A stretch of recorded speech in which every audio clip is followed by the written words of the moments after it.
আসসালামু আলাইকুম। আয়শা জায়শাস কিচেনে সবাইকে ওয়েলকাম করছি ভীষণই মজাদার একটি ইফতার আইটেম আলুর চপ রেসিপিটি দেখার জন্য। আলুর চপ খুবই কমন হলেও কিন্তু খুবই মজাদার একটা ইফতার আইটেম।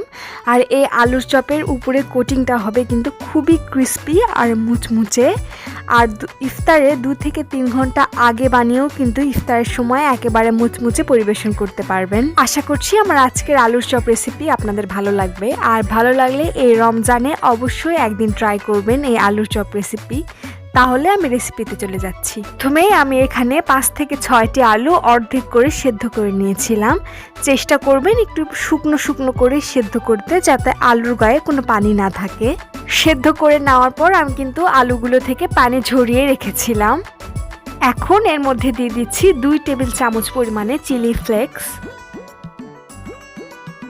ঝালটা আপনাদের টেস্ট অনুযায়ী দিয়ে নেবেন, কিন্তু এসব খাবারে কিন্তু একটু ঝাল বেশি হলেই ভালো লাগে। দিয়ে দিচ্ছি 2টি কুচি করে রাখা পেঁয়াজ। তারপর এর সঙ্গে যোগ করে দিব 2 টেবিল স্পুন পরিমাণে গরম মশলা পাউডার। এতে কিন্তু খুব ভালো একটা ফ্লেভার পাওয়া যায়। চেষ্টা করবেন অবশ্যই যেন গরম মশলাটা ব্যবহার করা হয়। তারপরে স্বাদ মতো লবণ যোগ করে দিব। দিয়ে দিচ্ছি হলুদের গুঁড়ো 1 টিস্পুন পরিমাণে। দিয়ে দিচ্ছি 2 টেবিল চামচ পরিমাণে সরিষার তেল। তারপরে এই সবগুলো উপাদান হাত দিয়ে খুব ভালোভাবে ম্যাশ করে নিব। এমনভাবে ম্যাশ করতে হবে যাতে কোনো টুকরো বা লাম্পস না থাকে। চেষ্টা করবেন একটু মিহি করে কাজটা করে নিতে। সবগুলো আলু ম্যাশ করা হয়ে গেলে এখান থেকে আমি ছোট ছোট টিকিয়ার মতো বানিয়ে নিব, অর্থাৎ চপের শেপ দিয়ে নিব। সবগুলো আলু ভর্তার পুর এরকম ছোট ছোট করে গোল গোল করে বানিয়ে নিচ্ছি। এইভাবে প্রথমেই বানিয়ে রাখলে কিন্তু সবগুলো চপের সাইজ একই রকম হয় আর ভাজতেও খুব সুবিধা হয়। আমি এখানে চপগুলো ছোট সাইজ করে বানিয়ে নিয়েছি। আপনারা চাইলে বড় অথবা মাঝারি সাইজ করেও বানিয়ে নিতে পারেন। এখানে 5-6টি আলু থেকে 10 থেকে 20টি চপ হয়েছিল। এভাবে সব কয়েকটি আলুর পুর চপের শেপে বানিয়ে নিয়ে আমি ব্যাটারের প্রিপারেশনে চলে যাচ্ছি। এজন্য একটি মিক্সিং বোল নিয়ে নিচ্ছি, তার উপরে একটি ছাকনা দিয়ে দিলাম। আমি সবগুলো শুকনো উপকরণ চেলেই ব্যবহার করছি।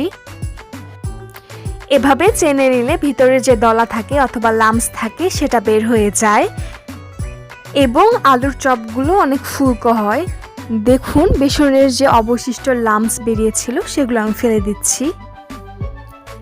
এভাবে পুরো 1 কাপ বেসন আমি চেলে নিয়েছি আর অবশিষ্ট লাম্পসগুলো ফেলে দিয়েছি। তারপরে এর সঙ্গে দিয়ে দিচ্ছি 1/2 কাপ পরিমাণে ময়দা। ময়দা না থাকলে আপনারা আটাটাও ব্যবহার করতে পারেন। তারপর দিয়ে দিচ্ছি আগে থেকে চেলে রাখা 1/2 কাপ পরিমাণে চালের গুঁড়ো। তারপরে দিয়ে দিব 1 টিস্পুনের মতো হলুদের গুঁড়া। আরও দিয়ে দিচ্ছি 1 টেবিল স্পুন পরিমাণের আদা রসুনের পেস্ট। স্বাদ মতো লবণ দিয়ে দিচ্ছি। লাল মরিচের গুঁড়ো দিয়ে দিব 1 টেবিল স্পুন পরিমাণে। তারপরে বেকিং পাউডার দিয়ে দিব 1 টিস্পুন আর বেকিং সোডা দিয়ে দিচ্ছি 1/2 টিস্পুন পরিমাণে।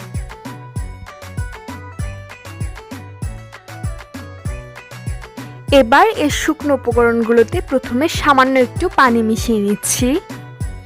আলুর চপের ব্যাটারটা আমি একটু ভিন্নভাবে তৈরি করব। প্রথমে একটি হুইস্কার দিয়ে সবগুলো শুকনো উপকরণ পানির সঙ্গে ভালোভাবে মিশিয়ে নিচ্ছি।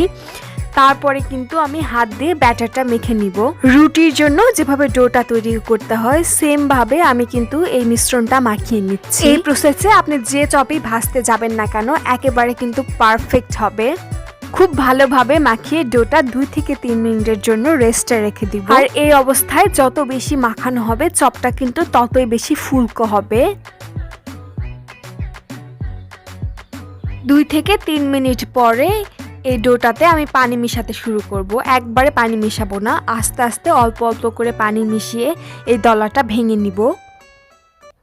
একটু সময় নিয়ে লিকুইড ডোটা তৈরি করে নিতে হবে, যাতে ভিতরে কোনো বড় দলা অথবা লাম্পস না থাকে। যতক্ষণ পর্যন্ত ডোটা লিকুইড ফর্মে না আসে ততক্ষণ মিশিয়ে নিতে হবে।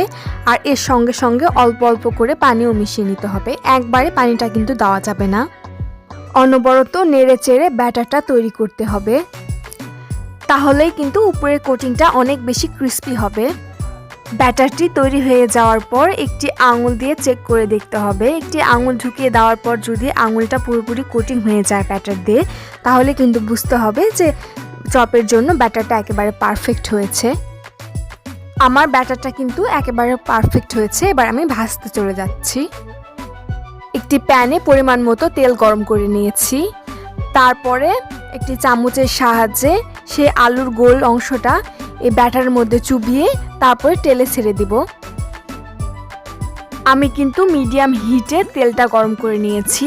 এই চপটা ভাজার সময় কিন্তু সবসময় চুলার হিট একই পর্যায়ে থাকতে হবে, অর্থাৎ মিডিয়াম টু লোয়ে থাকতে হবে। এই চুলার হিটটা কম বেশি করলে কিন্তু এই আলুর চপটা অনেক বেশি তেল শুষে নেবে। এই জন্যই একই হিটে রেখে চপটা ভেজে নিতে হবে। এক পাশ একটু গোল্ডেন ব্রাউন হয়ে আসলে আমি আর এক পাশে উল্টিয়ে দিব। এভাবে করে আমি সব কয়েকটি চপ ভেজে নিচ্ছি। হালকা একটু গোল্ডেন ব্রাউন কালার হলে আমি চপগুলো উঠিয়ে নিব। আপনারা যদি ডার্ক ব্রাউনটা পছন্দ করেন, একটু বেশি সময় ধরে ভেজে নিলেই কিন্তু চলবে। এভাবে গোল্ডেন ব্রাউন করে একটু তেল ঝরিয়ে চপগুলো আমি উঠিয়ে নিচ্ছি। ব্যাস, দেখতেই পাচ্ছেন আমার এই মুচমুচে এবং ক্রিস্পি আলুর চপ কিন্তু একেবারেই তৈরি হয়ে গিয়েছে। আর এই আলুর চপ কিন্তু কোনো প্রকারের তেল শুষেও নেয়নি। চপগুলো এবার পরিবেশন করে নিব। পরিবেশনের সময় এর উপর দিয়ে যদি একটু বিট লবণ ছড়িয়ে দেওয়া হয়, এর টেস্টটা কিন্তু একেবারে দোকানের মতো চলে আসে। ইফতারের মেনুতে এরকম একটা আলুর চপ রাখতে পারেন। আশা করি আপনাদের আলুর চপও এরকম ক্রিস্পি আর পারফেক্ট হবে। তো আমার আজকের ভিডিওটি যদি আপনাদের ভালো লেগে থাকে, ভিডিওটিতে প্লিজ একটি লাইক করুন। আপনার ভালো লাগা সবার মাঝে ছড়িয়ে দিতে ভিডিওটি শেয়ার করুন। আমাকে কিছু বলতে চাইলে কমেন্ট বক্সে জানাতে পারেন। আর আমাকে উৎসাহ দেওয়ার জন্য প্লিজ আমার চ্যানেলটা সাবস্ক্রাইব করবেন। রেসিপিটি যদি আপনাদের বাসায় ট্রাই করেন, অবশ্যই পিকটা আমার ফেসবুক পেজে শেয়ার করতে ভুলবেন না। এতক্ষণ আমার সঙ্গে থাকার জন্য আপনাকে অসংখ্য অসংখ্য ধন্যবাদ। পরবর্তী ভিডিও দেখার আমন্ত্রণ জানিয়ে আজ এ পর্যন্তই বিদায়। আল্লাহ হাফেজ।